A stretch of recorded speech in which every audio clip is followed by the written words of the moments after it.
actually a little bit nervous about taking this track back up. I may have misread the tide times. I'm literally the only one down here as well.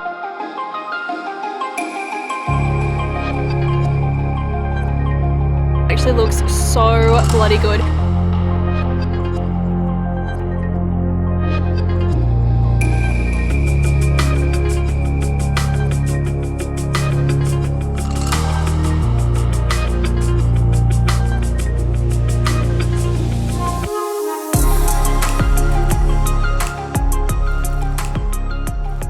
Morning guys, welcome back to another video. Now, the last couple of weeks I have been incredibly social, but I'm officially back by myself, so this is going to be a completely solo adventure. It is going to be a pretty incredible one as well. So I have driven all the way down to Rockhampton or Yeppoon. So I think right now we're about 60 kilometers north of Yeppoon, and I've come out to the Byfield National Park. So there is a spot in here that has been on my bucket list for a very long time, although I'm feeling like I'm pretty confident to tackle it today. So we are heading out to a spot called Five Rocks. Now, to get out there, you do have to tackle the Big Sandy, and we are literally at the beginning of it, where it is a 1 kilometer stretch sand dune. So it's going to be interesting. We're going to see if we can give it a go without being bogged. Now, the track in here was pretty cruisy, a little bit of rockiness, a little bit of sand. So I've already got the tires down to 25, but for this track, we're going to be throwing the BT in low range. Tires are going right down to 15, so we're not going to even take our chances with this, but who knows, maybe we'll still have to drop it down a little bit further. So let's get these tires down and then we will give it a go.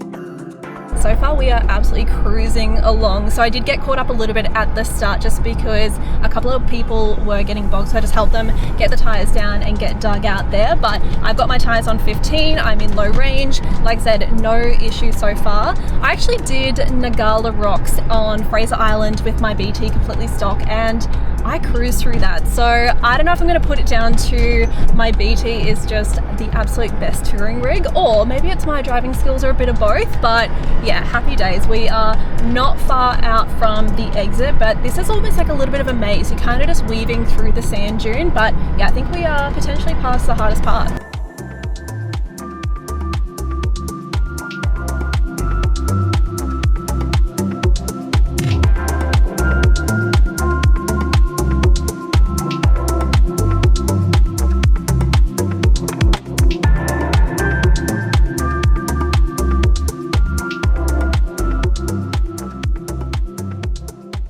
And just like that, guys, we have made it out. This is freaking incredible.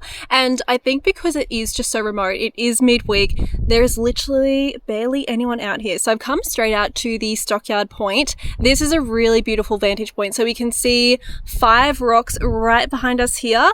And then over on the other side, we've got 9 Mile Beach. So I'm going to check out tide times because there's this little township right here. So there's like a little pocket of reception. Even though I do have Starlink, I just figure I don't really need reception.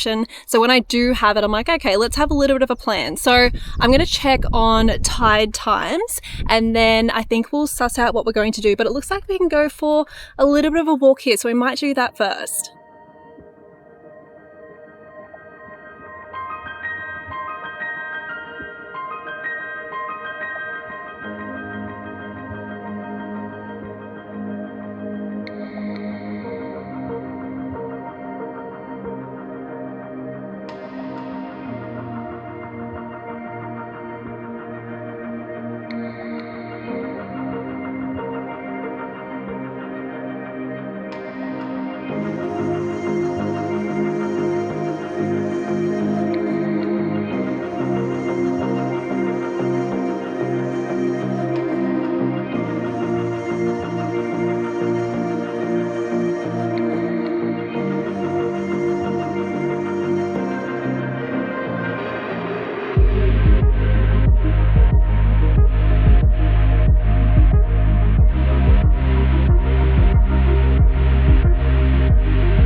I couldn't have timed that any better. So it is peak high tide right now. So it means we are going into a low tide, which would be perfect for driving on the beach. So I'm thinking today we might go and spend the day over on 9 Mile Beach, do a bit of fishing, sort of chill out there. And then tomorrow morning we might get up relatively early and see if we can tackle that other beach and hopefully get out of there before the tide comes up.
Oh my god, I literally thought it was people walking on the beach and I was like, we are way too far out. Although I did actually see a couple of campsites driving in here, so I might have a bit of a squiz of that, set up the Starlink and see if maybe we can book camping. But yeah, I was not expecting emus, especially little baby emus as well. They are so bloody cute. So we are going to continue tracking all the way down to the end of the beach, and then I might decide where to set up for the day and try our luck for some fishing.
Let's try our luck with some fishing. Now I did get a semi-new setup just because I wanted to try my luck with something a bit different. I went into BCF and I said to the guy, I was like, I just want something that will help me catch literally anything. And it was half a joke, but he has gotten me to purchase this little duo pencil lure. So hopefully this does the trick today. We're gonna test this out. Otherwise we've got some other little bits and pieces as well. But I just turned on Starlink and I checked camping for tonight. So already I'm booked into the Five Rocks campground. I think it was like $7.50, like really, really inexpensive. And now that I've seen those campgrounds coming up here, I would much rather camp along the beach. There is virtually no one out here as well. So I jumped online and they are available. So I've actually booked in there, which is amazing. So we'll do a little bit of a fish here and then we'll backtrack, go set up for camp. And this is literally where we'll be chilling for the rest of the day.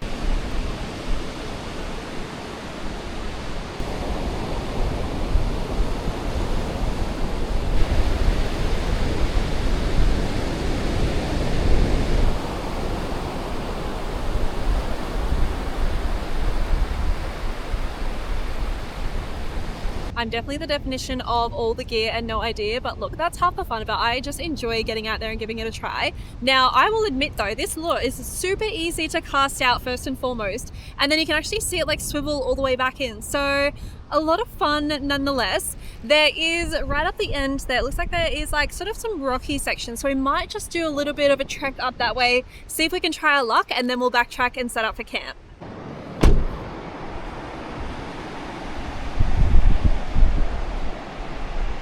I really wanted to go up that little bit further, but there is someone up there and I don't want to sit on top of people because I cannot stand it when people do that to me. So we are just going to have to try our luck here. There's not as many waves, so maybe that will work in our favor.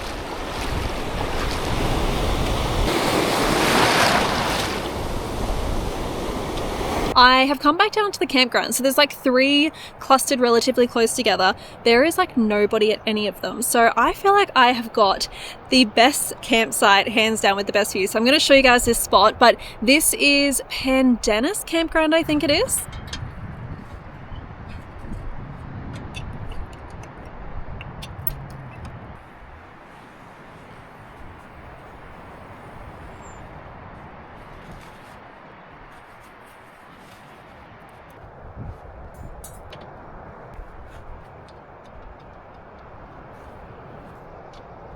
Now, if you guys are new here, you may not have seen my signature pizza recipe. It is literally 2 ingredients. It is to die for, and you literally cook it on the fry pan. So it's like a perfect camp cook up. However, I do have the means to have a campfire tonight, and I'm kind of keen to try it both in the camp oven and on the fry pan just to see which works out better, because I have done both methods, but the one in the camp oven I've done was like a yeast base, whereas this pizza base is not. It is literally flour and yogurt. So I'm not sure if it's going to turn out a little bit different. So let's give that a try. I'm going to tell you guys which I think is better. One of the reasons I wanted to make a pizza is because I was in the supermarket and I came across this like hot chili honey, and like, oh my god, I love anything chili. So I was like, this would go so well with like prosciutto, goat's cheese, mozzarella, rocket, all of the above. So I'm actually really excited to make this. Probably a good thing that I didn't catch a fish today, because I'd probably still make this pizza. So let's get to it. I'm going to show you guys the ingredients, and what do you guys think is going to work out better? I mean,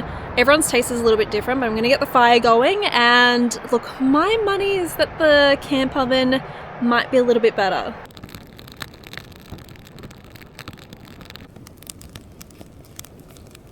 So as far as measurements go, I've got this like tiny little cup. It's like 75 ml. So I'm just going to start off with about 3 of these, and then I'm going to follow that in with about 2 tablespoons of Greek yogurt. And this is where you can really manipulate it. Like if you find that the dough's a bit too sticky, then you can put more flour in. If you find it's too dry, then you can add more Greek yogurt in. But yeah, any yogurt is fine, honestly. Just make sure it's not flavored. You can definitely tell when it starts to become the right texture, because I'm not sure if you guys can tell on camera, but it's actually holding its form in the sense of a ball. So that should be perfect. So I'm going to lightly coat our chopping board with a bit of flour, and then we're just going to roll this out. I'm going to split this into 2 bases though.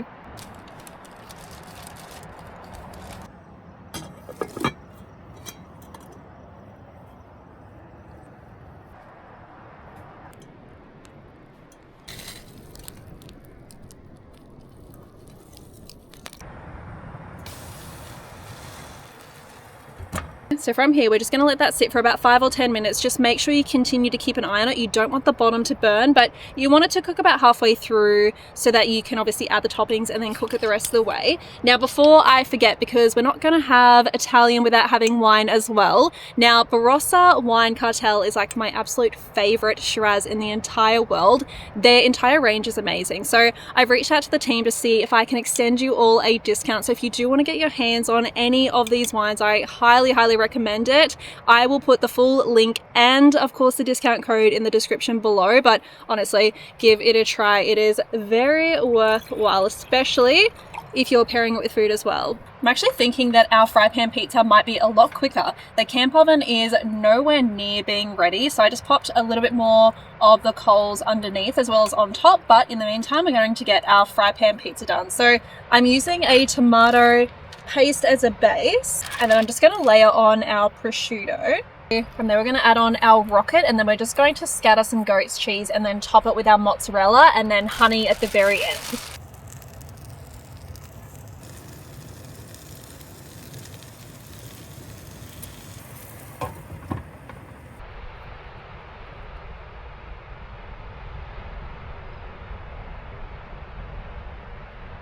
That actually looks so bloody good. At first I thought it was burnt, but it's just the honey obviously caramelizing on the pan.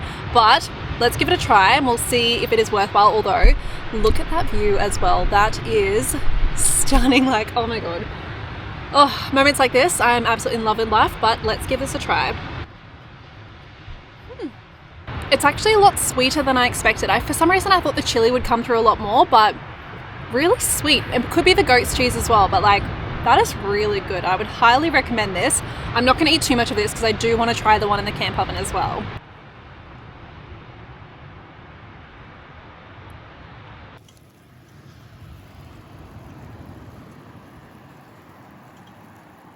That actually looks so good.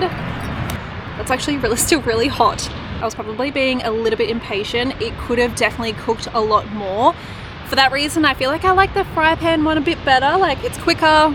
It's got that really nice, like, crispy base, but like not burnt.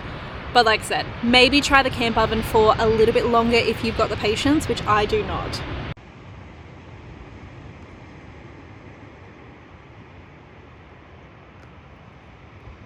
So I originally planned that we're going to head on over to Five Rocks Beach nice and early this morning, but this spot was too good to want to pack up this morning. So I decided to wait until the later low tide, although I may have misread the tide times because it is now like 1 o'clock and I thought that the high tide was going to peak around 11 or 12. So it just meant that we had to sit here for a little bit longer, which once again, not mad. This place is absolutely magical. So we are at peak high tide now. There is still a good amount of beach that we can drive on, so we're going to start making our way on over to Five Rocks, being mindful of the tide over that side, but at least we know from here the tide is going to be tracking outwards. So we've got about a 30-minute drive, but as I mentioned yesterday, this track is more on the challenging side, so I'm kind of keen for it.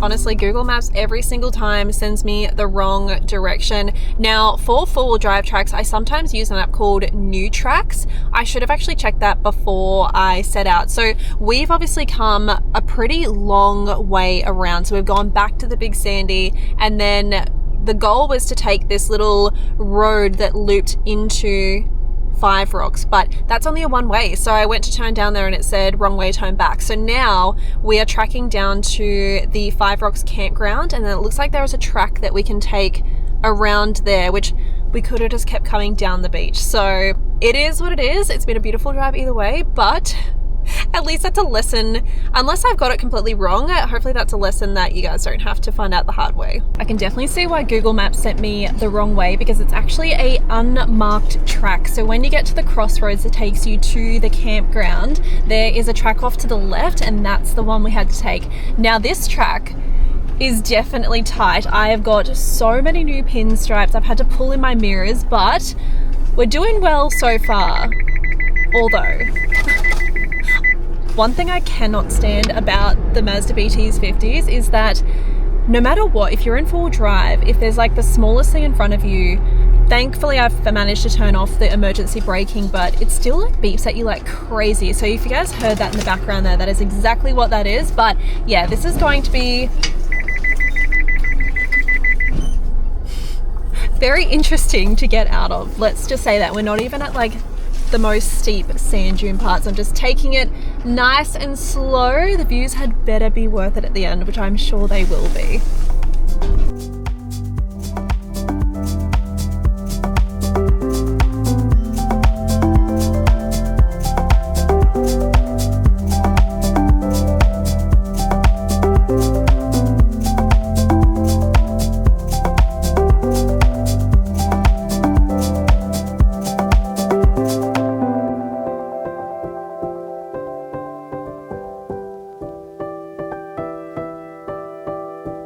made it down. Whether or not we get out of here, that is a later problem, but the good thing is the tide is going out, so we've got plenty of time to attempt to get out of here. There is literally not a single person down here, and it's actually so calm. So I think we might just go and explore Five Rocks, which is literally right next to us, do a little bit of a fish because it's so calm here, and then chill out for a little bit.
I'm not gonna lie, I'm actually a little bit nervous about taking this track back up. It is very soft and it is very steep. I'm literally the only one down here as well. I do have my radio, so fingers crossed, worst case scenario, I can call out for help and hopefully someone can come down. But we are early afternoon now, so I definitely want to give myself enough daylight to be able to get out of here safely. So I'm gonna throw the drone up just to see if I can get some pretty cool footage. But first priority is just to get out of here first and foremost.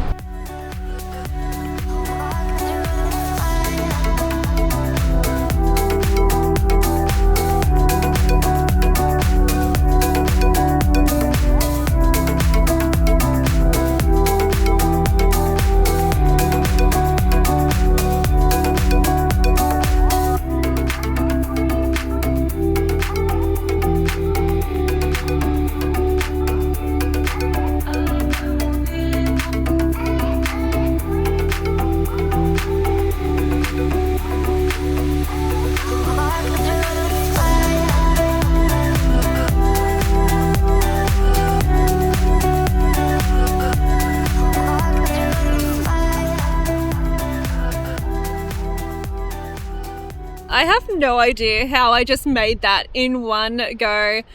Go the BT every single time. I feel like it just exceeds all of my expectations, so very stoked with that. I have come about halfway. There is this beautiful lookout, but I am going to close off this video here. Thank you guys so much for following along. I am so excited to be back solo, but I will be back in Brisbane soon and lots is happening to the BT, so stay tuned for that, and I will see you guys all in the next video.